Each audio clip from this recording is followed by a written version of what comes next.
Hello tout le monde, j'espère que vous allez bien, moi ça va très bien aujourd'hui, nouvelle vidéo, on va parler de Manchester United. La semaine dernière on a parlé de Liverpool, j'ai vu que la vidéo vous a plu avec beaucoup de likes mais aussi beaucoup de nouveaux abonnés, hein. Donc déjà bienvenue à vous, alors on est presque 400 sur la chaîne, alors n'hésitez pas à vous abonner à cette chaîne YouTube pour les atteindre, ça me ferait vraiment très plaisir. N'hésitez pas à mettre un petit like à cette vidéo car ça m'aide pour l'algorithme YouTube pour être mis en avant. Et donc aujourd'hui, on va parler de Manchester United. Il y a déjà un an, sur cette chaîne, il y avait une vidéo où on parlait de Manchester United en disant Eric Ten Hag est sur la sellette, il est sur vraiment les derniers moments de sa carrière à Manchester United. Un an après, eh bien, Eric Ten Hag est toujours coach de Manchester United. Il est coach depuis 2022.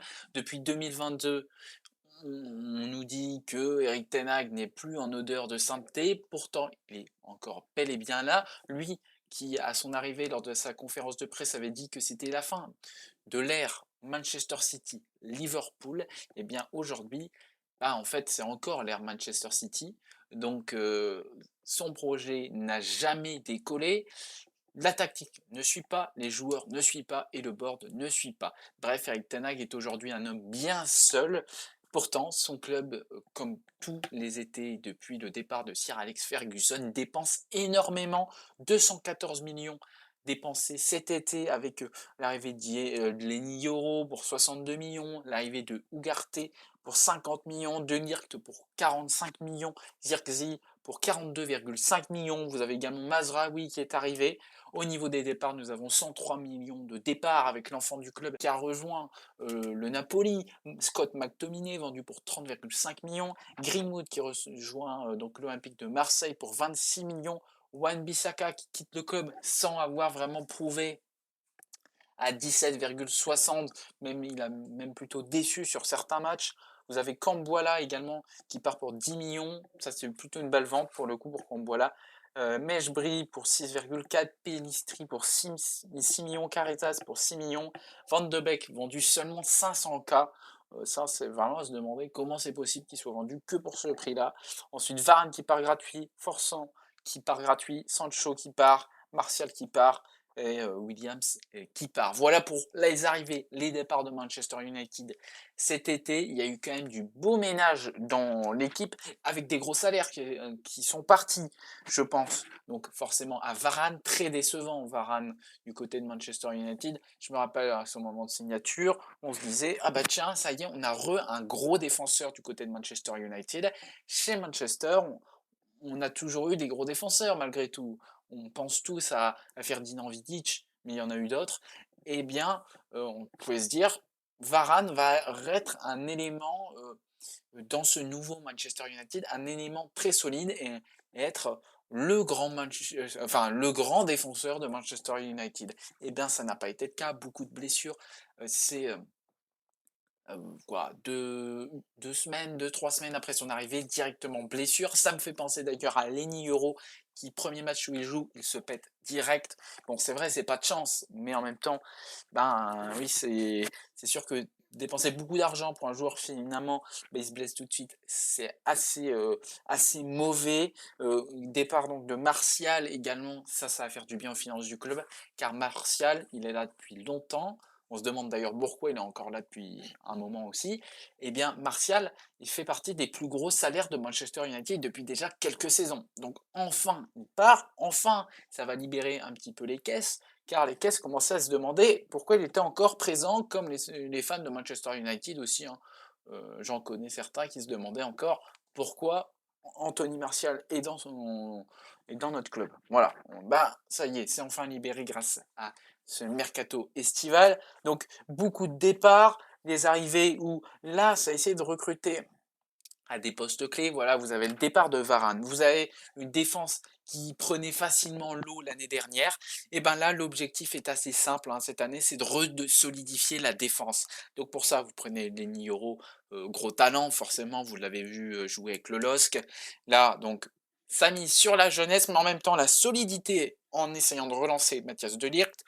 Forcément pour Ten Hag, il pense au De Ligt de l'Ajax. Tout le monde pense au De Ligt de l'Ajax, mais il y a quand même eu le De Ligt de du Bayern et celui de la Juventus où il était complètement à côté de ses pompes. Donc clairement, le souhait, de De Ligt, le souhait de Ten Hag, c'est essayer de retrouver la magie de l'Ajax, et c'est le rêve, de tous les supporters mancuniens forcément. Bon, pour le moment ça fonctionne pas tellement, mais c'est que le début, voilà. Zirkzee, qui vient, des Pays-Bas, pareil, bon petit enfin pareil, c'est un néerlandais, mais c'est plutôt un bon coup parce qu'il est pas si mauvais, franchement plutôt pas mal. Ça essaye de solidifier le milieu de terrain avec Ugarte, donc solidifie l'attaque avec Zirkzee et Mazraoui qui vient renforcer également cette défense. Au niveau, des matchs qu'a joué pour le moment Manchester United, on a une victoire lors de la première journée face à Fulham, premier match même de cette saison, victoire 1-0 face à Fulham. Ensuite, on avait vu quand même des bonnes choses du côté du match entre Manchester United et Fulham, mais ensuite Brighton-Manchester United, victoire 2-1 des Seagulls. Manchester United n'était pas au rendez-vous, il y a eu quelques petites erreurs qui ont réalisé d'équipe et dernièrement, on a bien évidemment Liverpool, Manchester United, victoire 3-0 des restes de Liverpool à Old Trafford. Forcément, ça fait mal hein, pour les Mancuniens. Vous perdez contre le rival, en plus à domicile, et ça vous montre encore que vous êtes il y a une grande différence entre ces deux équipes et vous êtes complètement une catégorie d'écart entre Manchester United et Liverpool, mais je pense aussi à Arsenal, Manchester City. Manchester United ne va pas être pour la lutte pour le titre, va être bel et bien dans la lutte pour l'Europa League, voire la Conference League hein, cette saison. Manchester United n'est toujours pas au rendez-vous, Manchester United n'est toujours pas présent. Et sur le match contre Liverpool, mais face à Brighton, on a vu des erreurs défensives importantes et qui ne sont pas liées qu'au secteur, que à la défense centrale, mais aussi ça a aussi eu lieu à cause du milieu de terrain. Je pense notamment à Casemiro qui a vraiment fait des grosses erreurs face à Liverpool. Le premier but de Liverpool vient d'une perte de balle de Casemiro qui met vraiment en danger le club. Bon déjà, Casemiro, c'est plus le Casemiro du Real déjà. Il était déjà à, à bout de souffle à la fin avec le Real, même si ça allait encore, hein, voilà, même si le transfert également était assez improbable au moment où c'était annoncé, je me suis dit quoi, Casemiro, Manchester United, qu'est-ce qu'il fout là-bas? Et ben, bon, pour le moment, il n'a pas retrouvé son niveau du grand Real, non, il n'est pas à ce niveau-là de Casemiro actuellement, mais bon, on a toujours l'espoir, j'imagine, de retrouver le grand Casemiro. Mais aujourd'hui, il va avoir vraiment un challenge au milieu de terrain, essayer de reconstruire ce milieu de terrain. L'année dernière, ça avait tenté Amrabat en prêt en disant peut-être que ça va mettre un peu de concurrence à Casemiro, ça va le réveiller. Ça n'a pas fonctionné. Amrabat n'a pas été gardé parce qu'il n'a pas été bon non plus. Mais là, la rivalité va se faire avec Ugarte, donc qui arrive pour 50 millions, un peu plus de jeunesse. Il va être physiquement et rapidement enfin, il va avoir beaucoup plus de rapidité dans le milieu de terrain parce que Casemiro est parfois assez lent. Donc ça va forcément aider un petit peu Manchester United dans le secteur défensif parce que Casemiro peut vite avoir du mal, hein, notamment donc la semaine dernière contre Liverpool avec du coup il avait beaucoup de mal à maîtriser Szoboszlai, McAllister, Gravenberch, le milieu de terrain de Liverpool, qui arrivait toujours à passer ce milieu de terrain, Mainu Casemiro. Parce que si on reprend une compo classique de Manchester United, nous avons Onana dans les buts, nous avons Dalot, nous avons Martinez, De Ligt, Mazraoui, Maino, Casemiro, Rashford, Fernandes, Garnacho, Zirkzee pour le match contre Liverpool. Ça, c'est la compo type. Maino qui est quand même un élément central aujourd'hui du côté de Manchester United, parce que si vous retirez Maino, vraiment le bateau prend l'eau. Ça prend complètement l'eau, hein, ce milieu de terrain. Donc quand on voit, donc il y a eu un changement directement avec l'entrée d'un jeune de l'académie à la place de Casimiro, bon bah Maino arrivait encore moins à tenir la baraque. Donc Casimiro arrivait quand même à faire de bonnes choses.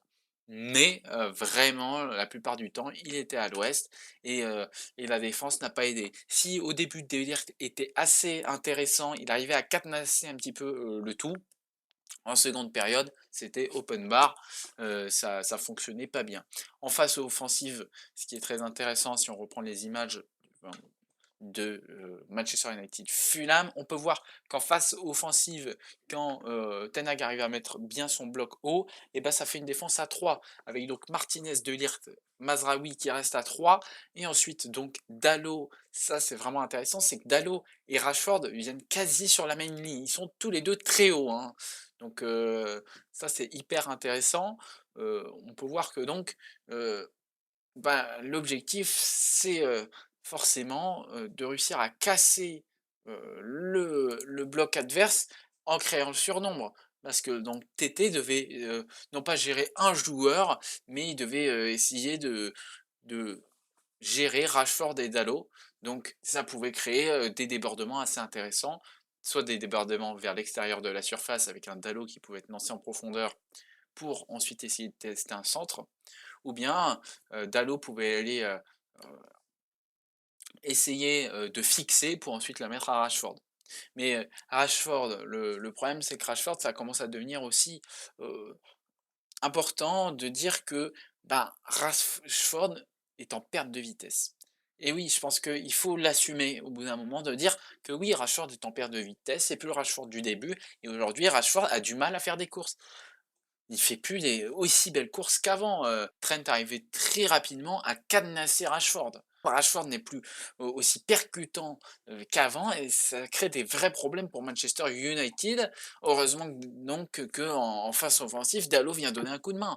Car clairement, ce secteur offensif est dans le mal. Garnacho est toujours pas mal, hein, quand même, il faut le dire. Son côté, il travaille bien. Zirkzee, il faut lui donner le temps. Il, il a fait de bonnes choses à Fulham. Les deux autres matchs d'après, contre Brighton et contre Liverpool, c'était un peu plus compliqué. Mais forcément, il avait un peu moins de ballons aussi. Donc, faut pas le juger trop vite non plus, faut laisser le temps de s'adapter. Pour moi également, Bruno Fernandes, pour le moment, c'est le capitaine, il a le totem d'immunité, mais pareil, il va peut-être falloir remettre un petit peu en question Bruno Fernandes, qui, oui, sa première demi-saison, il avait été phénoménal, en termes de stats, c'était incroyable, en termes de buts, en termes de passes D. Bon, les buts étaient un petit peu beaucoup même, augmenté grâce au penalty. Donc forcément, ils avaient énormément de penalty, hein, parce que Bruno Fernandes, il s'est bien filouté quand même, il faut le dire, c'est une de ses qualités, c'est qu'il s'est filouté, ce qui est un petit peu chiant quand vous supportez l'équipe adverse de Manchester United. Je peux comprendre que du coup les fans de Manchester l'aiment bien parce que voilà, pour récupérer des pénaux, quoi, c'est pas mal. Mais c'est plus le grand Bruno Fernandes. Et donc ça fait que le milieu de terrain est vraiment en difficulté. D'un côté, vous avez un Casemiro qui n'avance plus, un Maino qui doit essayer de boucher tous les trous au milieu de terrain, mais forcément il fait des erreurs encore, hein. Euh, Maino, il est très bon, mais il peut pas tout faire. Et puis on a bien vu qu'il a des faiblesses, et ça on l'a vu pendant l'Euro avec l'Angleterre. Il n'arrivait pas à se matcher au milieu de terrain de l'Angleterre. Il y a encore des gros problèmes dans ce milieu de terrain anglais où Southgate n'a jamais trouvé la réelle solution. Car Trent, ça n'allait pas, Gallagher, ça n'allait pas, Maino, ça n'allait pas. Donc ce milieu de terrain anglais avait un gros problème. Et donc Maino ne peut pas tout faire. Et en défense, forcément, bah, Martinez, hein, ça y va. Les tacles, etc. Il est toujours présent, le Martinez, là-dessus. Mais clairement, cette équipe de Manchester United est vraiment à bout de souffle. Est-ce que ça y est, on va pouvoir dire enfin que cette année, ça va être la dernière saison de Ten Hag pour dire de relancer ce projet? Parce que ce projet, il, il végète. Clairement, il n'y a rien qui relance ce projet. Il n'y a pas de touche de folie. On garde à peu près les mêmes joueurs. On surpaye toujours des joueurs. Clairement, cette équipe de Manchester United, il va peut-être falloir, au bout d'un moment, essayer de purger tous ceux qui ont des beaucoup trop gros salaires, car c'est un gros problème chez Manchester United, c'est que vous surpayez des gars qui ne le méritent pas, quoi. Et vous recrutez tous les étés, vous recrutez énormément, 214 millions cet été, je pense que ça doit être à peu près pareil l'été dernier. à peu près pareil, l'été encore avant, vous dépensez énormément pour finalement aucun apport. Les recrues ne sont pas bonnes, donc est-ce que c'est l'erreur des directeurs sportifs qui, ne ciblent pas les bonnes personnes?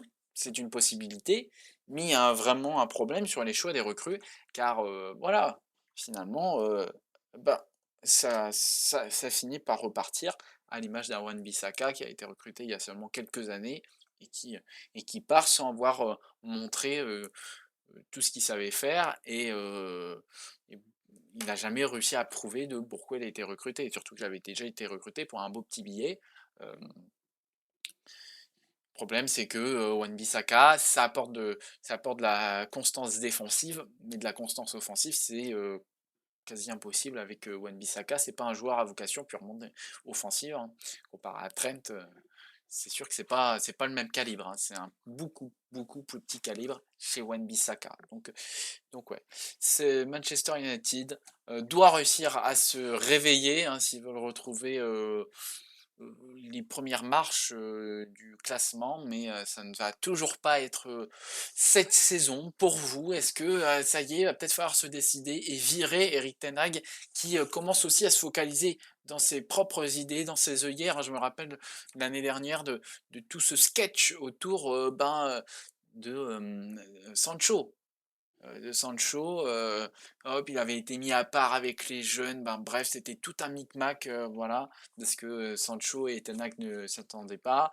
Heu, Pareil, on peut reciter l'année dernière également en erreur de casting où, ils achètent et ils se blessent directement. Bah, Mount, c'était exactement dans ce truc, là. Espérons que pour eux, que Mount retrouve un petit peu de jeu et son niveau de Chelsea, mais pareil, là, on peut aussi également se poser la question, est-ce que c'est pas une petite erreur de casting? Manchester United végète et clairement, ils sont aujourd'hui entre les mains d'un coach qui est plus que seul, qui ne sait plus vraiment trop quoi faire. Il subit en fait finalement. Vous arrivez à avoir des points contre Fulham, mais dès que ça joue un gros, l'équipe n'est plus présente.